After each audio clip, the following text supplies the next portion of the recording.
The most infamous prisoners to ever come into Barlinnie prison. That's what I'm going to be talking about in this episode, people. And the reason being is because HMP Barlinnie, as of this year, as long as the plans go ahead or they get it built in time, it will be no more, because HMP Barlinnie is being replaced by HMP Glasgow.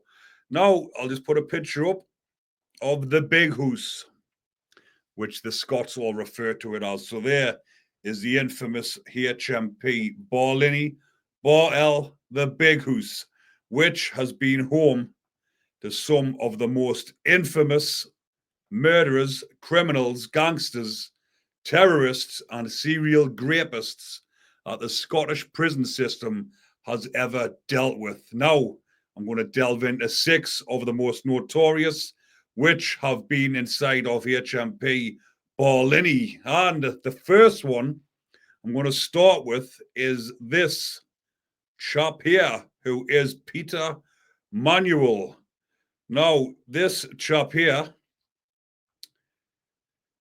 Peter Manuel, was found guilty of 7 murders, killing victims with a Webley revolver, a Beretta pistol, and an iron bar, and by strangulation. He was actually, He was hung in Barlinnie in 1958. The killer migrated to Birkenshaw, Lanarkshire in 1932 with his Scottish parents.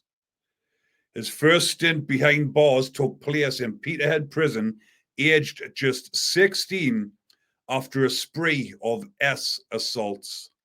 He was then a teenager and was given a 9-year sentence.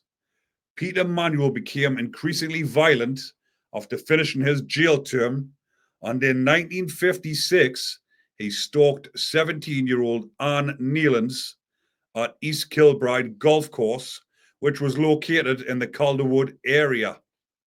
The beast gripped and beat the teen to death with an iron bar. Later that year, the killer gunned down Marion Watt, 45, her daughter Vivienne Watt, 16, and sister Margaret Brown, 41, within their home. He was hung inside Barlinnie in 1958. Now, what an absolute beast, and that is why he is on that list. But this list is in no particular order.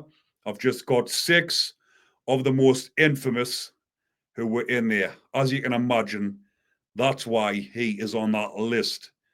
From being a teenager, he was an absolute beast.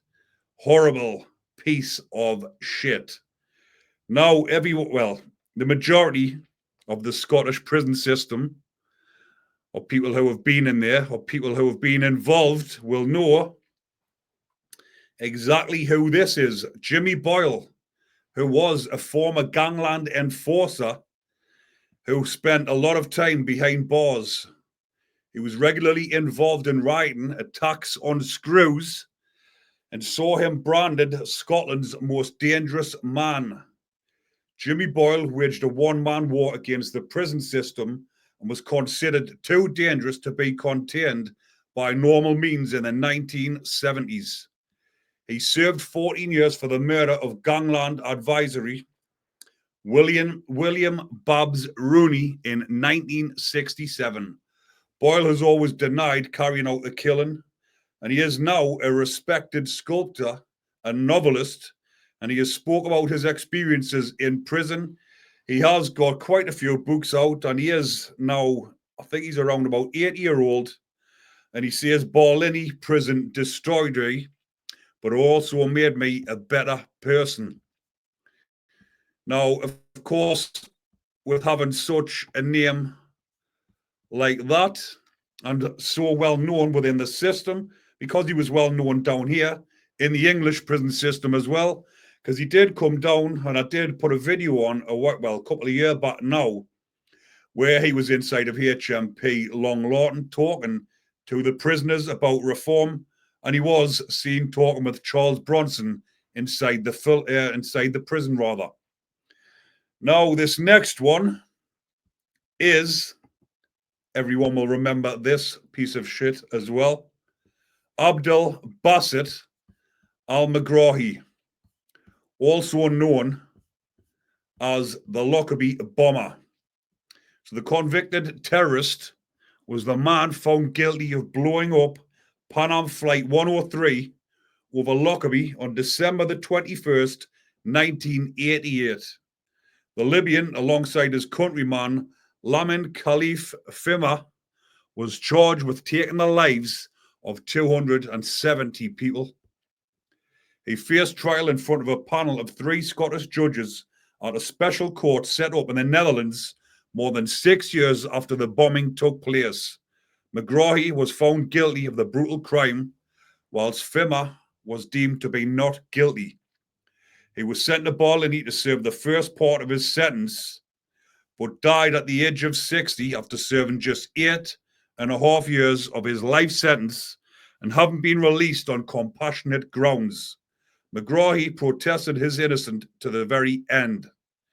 Dr. Jim Swire, who lost his daughter Flora, travelled to Tripoli to see him before he died. Now everyone will remember exactly who he is, but not just myself on you, as you can see by that expression there, he was responsible for 270 lives, but yet he was released on compassionate grounds. Now that must have been a kick in the teeth for the families of all those victims. I couldn't believe it myself when I seen it on the news when this was actually happening, because I've been in prison myself, more so when I was inside of HMP Franklin, a high security prison, when lads were in there who had getting cancer, and one of them was doing, I think it was a 2-strike life sentence. He'd actually done his minimum term. And when he got cancer, obviously he was failing, or his health was failing inside of that prison, and he was told he didn't have long left, but they didn't let him out. Now that is what sprung to my mind when I seen that, and I was thinking, how the fuck can they let someone like that out when they don't let, I was going to say, any ordinary criminals, people who hadn't committed murder. He was on a 2-strike for robbery, but yet he wasn't released. But then they went and released the likes of him. Absolutely out-fucking-rageous. So the next one I'm going to be talking about now, people, is Dominic Divine. Now I'll just get a picture of him up. So, here, wait a second, there we have it. So there is Dominic Divine. And Dominic Divine was an absolute beast. The deplorable S-Predator stalked the Ibrox area of Glasgow in the 1970s and 80s, attacking and raping women at random in what became almost a decade-long reign of terror. Divine attacked 5 women between 1979 and 1987. 2 of his victims were even pregnant at the time of his sickening attacks. Divine would threaten his victims with a hammer before raping them. The horrific and violent attacks caused many women to avoid leaving their homes at night, terrified they will become the next victim of the Ibrox beast, who continued to evade capture from the coppers. The violent rapist died in custody in 2023, aged 66, while serving time at HMP Barlinnie. Now that absolute beast of a man deserved to be in that prison and deserved to end his days there. So, people, here's the next one I'm going to be talking about. Wait a second, let's get his picture up. There we have it. Not sure if anyone will be familiar with that face. He does look a lot different now. But that is Hugh Collins. And Hugh Collins was a Glasgow gangland figure and now author, and was once considered one of Scotland's most dangerous prisoners. So Hugh emerged from prison in 1992, having served 16 years of a life sentence for the murder of gangland rival Willie Mooney. He admitted later he carried the ghost of Willie Mooney on his back every day, saying he felt like a monster after the killing. Hugh had spent almost 10 years in young offender institutions and jails before the life sentence and was out of control. He became known as Scotland's hardest prisoner, attacking and stabbing the screws, and was kept in isolation and underground cells for long spells and was often beaten by the guards. But he was rehabilitated at Barlinnie's special unit. The killer turned artist died in his sleep in 2021, weeks after his 70th birthday. So this next one, people, 2 seconds. Where are we at? So just get these pictures all right. So, as you can imagine, he deserved to be on that list for being branded Scotland's hardest prisoner, and all them offences that he had against the screws. He was absolute lunatic inside of the Scottish prison system. So this is the last one I'm going to be talking about now, people, and this is Anthony Joseph Miller. So Anthony Joseph Miller was only 19 years old when he was hung inside of HMP Barlinnie for murder. Get his picture up here now. There he is there. Just looks like a young, innocent teenage boy. So Anthony Miller was the Scottish babyface killer who was the last teenager to be hanged in the UK. He was only 19 when he was led to the gallows at Barlinnie prison, known as the Hanging Shed, 3 days before Christmas in 1960.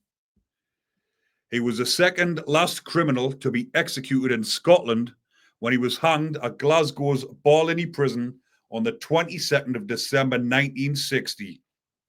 Miller had been convicted of murdering John Cremin at Queen's Park Recreation Ground in Glasgow in April 1960. His last words, "Please, mister," was said to have echoed around the room as he fell to his death at the end of the hangman's noose. Now that is an incredible story as well. 3 days before Christmas, at 19 years old, the last person to be hung in the UK. Now, what a way to go at that age. Didn't even have a chance. I mean, a lot of people will say neither did his victim, obviously the victims' families. But at 19 years old, imagine evidence came to light that he hadn't done it. That's probably why they don't do them type of sentences now, the death sentence. But I will go on to say, because people have asked us as well, what do I think of the death sentence? Should they bring it back? They should bring it back for beasts and bacons, the ones that have took the lives of little ones, because they cannot be rehabilitated. They are absolute monsters, beasts, and they have no right, in my eyes, to walk this fucking planet, never mind walk the landings. So, anyways, Barlinnie has been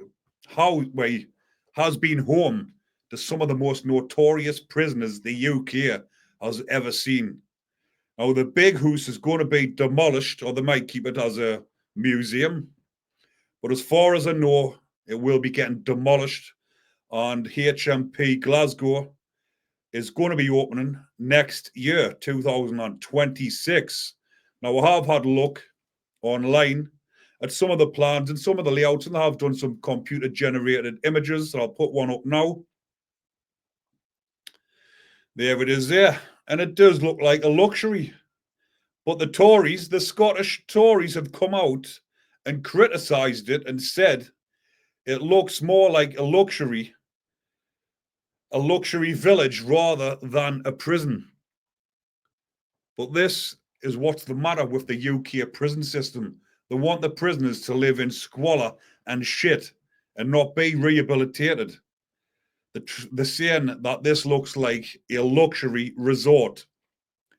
If you're locked inside of it, you will believe it's not a luxury resort with some of the most dangerous prisoners you'll ever come across.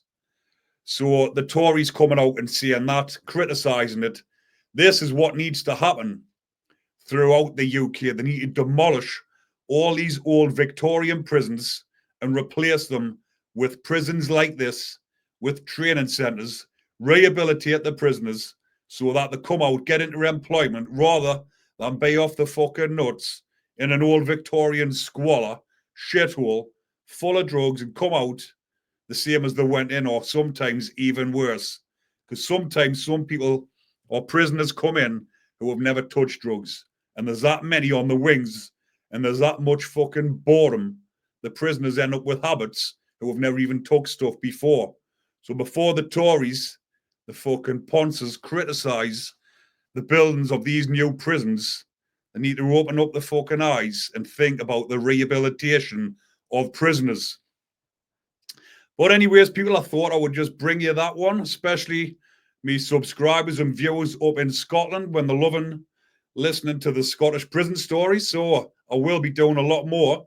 But I just thought the Big Hoose deserves a good mention on this channel because, as like I've just said and showed, it's been housed to some of the most infamous and notorious prisoners that the UK prison system, not just Scotland, the UK prison system has ever seen. Now, what I will do on another episode of Barlinnie Prisoners, I will do some of Glasgow's and Scotland's most infamous gangsters, gangland figures who have ever walked the landings of Barlinnie Prison. Now, them Scottish subscribers watching this, let us know in the comments which infamous gangland figures who have been inside Barlinnie you would like me to put in the next video. But I will leave that one there for now, people. And if you are enjoying the content, remember to comment, like, and subscribe and share away. Get as many people watching this channel as possible. Get me up to that 100k subscriber mark and smash the fucking prison system. Get up there. I'll leave that one there for now, people. Enjoy the rest of your day.